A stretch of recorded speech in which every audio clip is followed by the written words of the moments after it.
ಛತ್ರಪತಿ ಶಿವಾಜಿ ಹಿಂದೂ ಹೃದಯ ಸಾಮ್ರಾಟ, ಸ್ವಾಭಿಮಾನಿ ರಾಷ್ಟ್ರ ನಿರ್ಮಾಣಕ್ಕೆ ಭದ್ರ ಬುನಾದಿ ಹಾಕಿದ್ದ ಮಹಾನ್ ಶಕ್ತಿ. ನಮ್ಮ ದೇಶದ ಮೇಲೆ ದಂಡೆತ್ತಿ ಬಂದ ಶತ್ರುಗಳ ರುಂಡ ಚೆಂಡಾಡಿದ ಅಪ್ರತಿಮ ವೀರ, ಕೆಚ್ಚೆದೆಯ ಕಲಿ. ಅಷ್ಟಕ್ಕೂ ಈಗ್ಯಾಕೆ ನಾವು ಶಿವಾಜಿ ಅವರ ಬಗ್ಗೆ ಹೇಳ್ತಾ ಇದ್ದೀವಿ? ಅದಕ್ಕೊಂದು ಕಾರಣ ಇದೆ. ಶಿವಾಜಿಯ ವಿಶಾಲಗಢ ಕೋಟೆಯನ್ನು ಮುಸ್ಲಿಮರು ಅತಿಕ್ರಮಣ ಮಾಡಿಕೊಳ್ತಿದ್ದಾರೆ, ಇಸ್ಲಾಮೀಕರಣ ಮಾಡ್ತಿದ್ದಾರೆ ಅಂತ ಶಿವಾಜಿ ವಂಶಸ್ಥರು ಗಂಭೀರ ಆರೋಪ ಮಾಡಿದ್ದಾರೆ. ಇನ್ನು ಈ ಪ್ರಕರಣಕ್ಕೆ ಸಂಬಂಧಿಸಿದಂತೆ ಶಿವಾಜಿ ವಂಶಸ್ಥರು ಪ್ರತಿಭಟನೆ ಕೂಡ ಮಾಡಿದ್ದು, ಆ ಪ್ರತಿಭಟನೆ ಹಿಂಸಾಚಾರಕ್ಕೂ ತಿರುಗಿಬಿಟ್ಟು. ವಿಶಾಲಗಢ ಕೋಟೆ ಇದು ಮಹಾರಾಷ್ಟ್ರದ ಕೊಲ್ಹಾಪುರದಲ್ಲಿರುವ ಕೋಟೆ.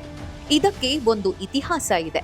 ಬಿಜಾಪುರದ ಆದಿಲ್ ಶಾಹಿ ಶಿವಾಜಿಯನ್ನು ಸೆರೆ ಹಿಡಿಯಬೇಕು ಅಂತ ಹೊಂಚು ಹೂಡಿರ್ತಾನೆ. ಅದಕ್ಕಾಗಿ ಸಿದ್ದಿ ಮಸೂದ್ ನೇತೃತ್ವದಲ್ಲಿ ತನ್ನ ಸೇನೆಯನ್ನು ಕಳಿಸಿರ್ತಾನೆ. ಅವರಿಂದ ತಪ್ಪಿಸಿಕೊಳ್ಳೋಕೆ ಶಿವಾಜಿ ಈ ಕೋಟೆಯನ್ನು ಆಶ್ರಯಿಸಿ ಬಂದಿರ್ತಾರೆ.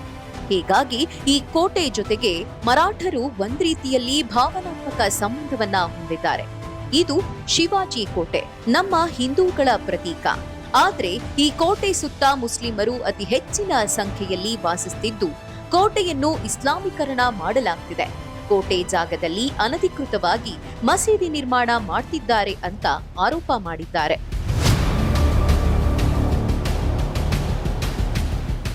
ಜುಲೈ 14ನೇ ತಾರೀಕು ಮಾಜಿ ರಾಜ್ಯಸಭಾ ಸಂಸದ ಹಾಗೂ ಛತ್ರಪತಿ ಶಿವಾಜಿ ಮಹಾರಾಜರ ವಂಶಸ್ಥರೂ ಆಗಿರೋ ಸಾಂಬಾಜಿ ರಾಜೇ ಛತ್ರಪತಿ ಕೋಟೆ ಬಳಿ ಪ್ರತಿಭಟನೆಯನ್ನ ಹಮ್ಮಿಕೊಂಡಿದ್ರು. ರಾಜ್ಯ ಸರ್ಕಾರ ಅತಿಕ್ರಮಣದ ವಿರುದ್ಧ ಕ್ರಮ ಕೈಗೊಳ್ಳದೇ ಇರೋ ಹಿನ್ನೆಲೆಯಲ್ಲಿ ತಮ್ಮ ಬೆಂಬಲಿಗರೊಂದಿಗೆ ಬೃಹತ್ ಪ್ರಮಾಣದಲ್ಲಿ ಭಾನುವಾರ ಪ್ರತಿಭಟನೆ ಹಮ್ಮಿಕೊಂಡಿದ್ರು. ಪ್ರತಿಭಟನೆ ಹಿಂಸಾಚಾರಕ್ಕೂ ತಿರುಗಿತ್ತು. ಬೆಂಕಿಯ ಕೆನ್ನಾಲಿಗೆಗೆ ಕೆಲ ಮನೆಗಳು ಕೂಡ ಸುಟ್ಟು ಹೋಗಿವೆ. ಇದಕ್ಕೂ ಮೊದಲು ಜುಲೈ 7ನೇ ತಾರೀಕು ಕೂಡ ಸಕಲ ಹಿಂದೂ ಸಮಾಜ ಹಾಗೂ ನೂರಾರು ಹಿಂದೂ ಕಾರ್ಯಕರ್ತರು, ಮರಾಠ ನಿಷ್ಠರು ಕೋಟೆ ಬಳಿ ಬಂದು ಪ್ರತಿಭಟನೆ ಮಾಡಿದ್ರು. ಅತಿಕ್ರಮಣದ ವಿರುದ್ಧ ಕ್ರಮ ಕೈಗೊಳ್ಳಬೇಕು ಅಂತ ಆಗ್ರಹಿಸಿದ್ರು.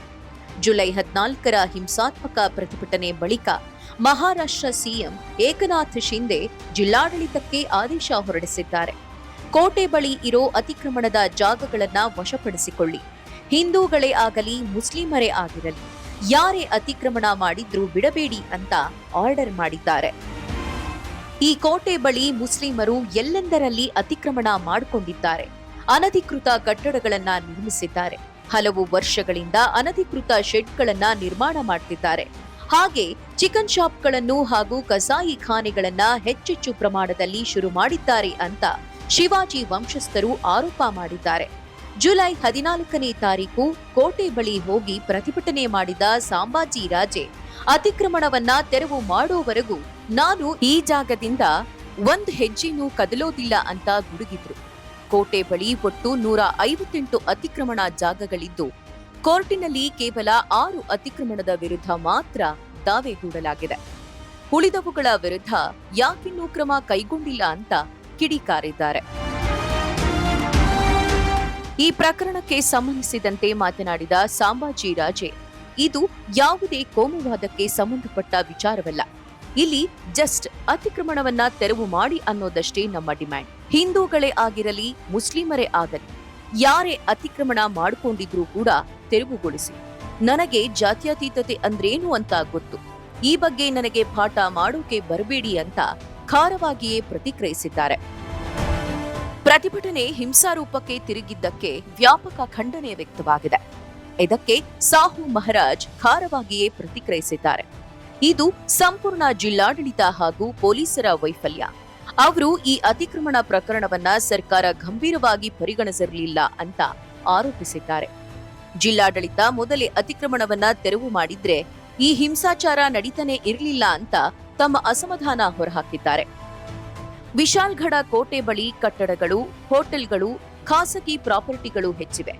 ಈಗ ಇಲ್ಲಿ ಎದ್ದಿರೋ ವಿವಾದ ಏನಪ್ಪಾ ಅಂದ್ರೆ, ಕೋಟೆ ಬಳಿ ಇರೋ ದರ್ಗಾ ಶತಮಾನಗಳ ಹಳೆಯದ್ದು. ಮೊದಲು ಇದು ಚಿಕ್ಕ ಜಾಗದಲ್ಲಿತ್ತು. ಆದ್ರೆ ಈಗ 11,000 ಚದರ ಅಡಿಗಿಂತಲೂ ಹೆಚ್ಚು ಜಾಗದಲ್ಲಿ ವಿಸ್ತರಿಸಿಕೊಂಡಿದೆ.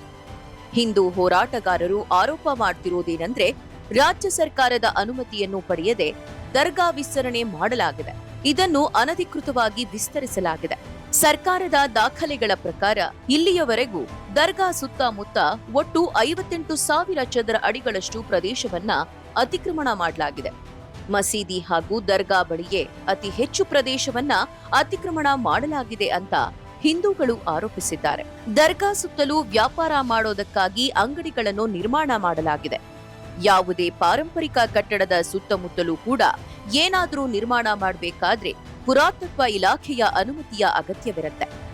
ಆದ್ರೆ ಮುಸ್ಲಿಮರು ಯಾವುದೇ ನೀತಿ ನಿಯಮಗಳನ್ನ ಪಾಲಿಸದೆ ಕಾನೂನನ್ನ ಉಲ್ಲಂಘನೆ ಮಾಡಿದ್ದಾರೆ. ಕಳೆದ 10 ವರ್ಷದಿಂದ ಅಕ್ರಮವಾಗಿ ಜಾಗವನ್ನ ಒತ್ತುವರಿ ಮಾಡಿಕೊಳ್ತಿದ್ದಾರೆ ಅನ್ನೋ ಆರೋಪವಿದೆ. ಹಿಂದೂ ಕಲಾಕೃತಿಗಳಿಗೆ ಹೋಲಿಸಿ ನೋಡಿದ್ರೆ ದರ್ಗಾವನ್ನು ಅಚ್ಚುಕಟ್ಟಾಗಿ ನಿರ್ವಹಣೆ ಮಾಡಲಾಗ್ತಿದೆ. ಈಗಲೂ ದರ್ಗಾ ತುಂಬಾ ಸುಂದರವಾಗಿ ಕಾಣ್ತಿದೆ. ಆದ್ರೆ ದುರಾದೃಷ್ಟ ಅಂದ್ರೆ ಕೋಟೆ ಸುತ್ತ ಇರೋ ಹಿಂದೂ ಕಟ್ಟಡಗಳನ್ನು ಉತ್ತಮವಾಗಿ ನಿರ್ವಹಣೆ ಮಾಡಿಲ್ಲ. ಇನ್ನು ಈ ಅತಿಕ್ರಮಣ ವಿವಾದ ಕೋರ್ಟ್ ಮೆಟ್ಟಿಲನ್ನು ಕೂಡ ಏರಿದೆ. ಡಿಸೆಂಬರ್ 2022ರಲ್ಲಿ ರಾಜ್ಯ ಪುರಾತತ್ವ ಇಲಾಖೆ ಮುಸ್ಲಿಂ ವ್ಯಕ್ತಿಯೊಬ್ಬನಿಗೆ ಅತಿಕ್ರಮಣ ಕಟ್ಟಡವನ್ನ ಧ್ವಂಸಗೊಳಿಸುವಂತೆ ಆದೇಶವನ್ನ ನೀಡಿತ್ತು. ಆದ್ರೆ ಆ ವ್ಯಕ್ತಿ ಈ ಆದೇಶವನ್ನು ಚಾಲೆಂಜ್ ಮಾಡಿ ಹೈಕೋರ್ಟ್ ಮೊರೆ ಹೋಗಿತ್ತು. 1999ರಲ್ಲಿ ಕೋಟೆಯನ್ನು ಸಂರಕ್ಷಿತ ಸ್ಮಾರಕ ಅಂತ ಘೋಷಿಸೋಕೂ ಮುನ್ನ ನಮ್ಮ ಕಟ್ಟಡ ಇಲ್ಲೇ ಇತ್ತು ಅಂತ ಆಗ ಹೈಕೋರ್ಟ್ ಡೆಮಾಲಿಷ್ ಆದೇಶವನ್ನ ತಡೆ ಹಿಡಿದಿತ್ತು. ಛತ್ರಪತಿ ಶಿವಾಜಿ ಹಿಂದೂ ಹೃದಯ ಸಾಮ್ರಾಟ ಅಂತಾನೆ ಖ್ಯಾತಿ ಪಡೆದಿದ್ರು.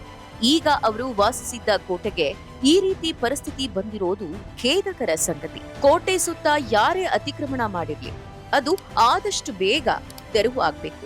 ದೇಶಕ್ಕಾಗಿಯೇ ಸ್ವಾತಂತ್ರ್ಯ ವೀರರು ತಮ್ಮ ಪ್ರಾಣವನ್ನ ತ್ಯಾಗ ಮಾಡಿರ್ತಾರೆ. ಅವರ ನೆನಪಿನ ಕುರುಹುಗಳನ್ನ ಕಾಪಾಡಿಕೊಳ್ಳುವುದು ನಮ್ಮೆಲ್ಲರ ಕರ್ತವ್ಯವಾಗಿದೆ.